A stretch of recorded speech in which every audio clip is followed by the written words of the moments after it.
स्वागत है आपका अभी क्लासेस डाउट्स में। और आपका सवाल है कि अंग्रेज और मराठों के बीच कितने युद्ध हुए थे, आपको बताना है।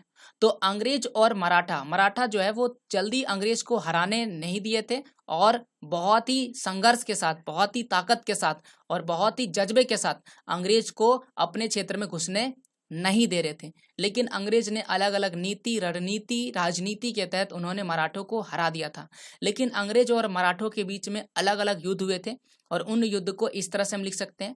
अंग्रेज और मराठों के बीच में मुख्य रूप से 3 युद्ध हुए थे और उन 3 युद्ध को इस तरह से रखिए, पहला है और दूसरा है और तीसरा है। तो पहला युद्ध 1782 ईस्वी में सलाबाई की संधि के साथ खत्म हो गई थी। दूसरा आंग्ल मराठा युद्ध, जिसे आंग्ल मराठा युद्ध कहते हैं, 1803 से लेकर के 1805 में हुआ था। और इसके पश्चात आगरा व दिल्ली के कई भूभाग पर अंग्रेज क्या कर लिए थे, कब्जा कर लिए थे। किस क्षेत्र में? आगरा और वह दिल्ली के क्षेत्र पे उन्होंने क्या कर लिया था, कब्जा कर लिया था। इसके बाद तीसरा मराठा युद्ध होता है, जिसे तीसरा आंग्ल मराठा युद्ध कहते हैं। 1817 से लेकर के 1819 के बीच में होता है और इस समय अंग्रेजों ने मराठों की ताकत को पूरी तरह से कुचल डाला और उन्होंने पूरे मराठा क्षेत्र को क्या कर लिया, अपने कब्जे में ले लिया था। तो इस तरह से अंग्रेजों और मराठों के बीच में 3 युद्ध होता है, जिसे हम आंग्ल मराठा युद्ध के नाम से भी जानते हैं।